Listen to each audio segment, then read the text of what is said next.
Okay, so data strategy. So ito raw yung mga process, highly dynamic process na ginagawa para sa acquisition, uh, organization, and analysis of data. So ito yung highly dynamic process, yung mga strategy na ginagawa para ma-analyze, ma-organize, ma-acquire yung data.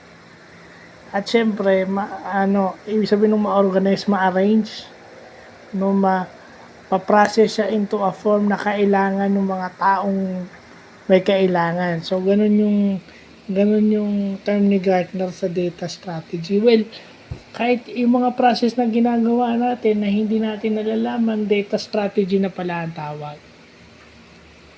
No, yung tatanong tayo, mag-i-interview, papasagot ng questionnaire o magpapasagot ng survey form.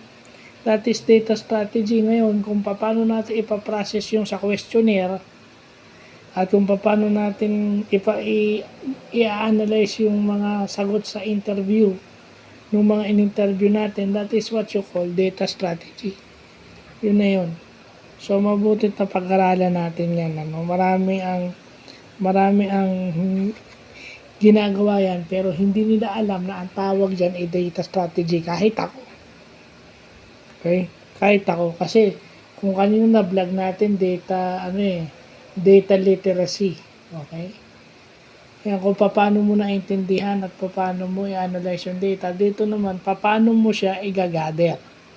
Paano mo siya i-gather, i-organize, at i-analyze.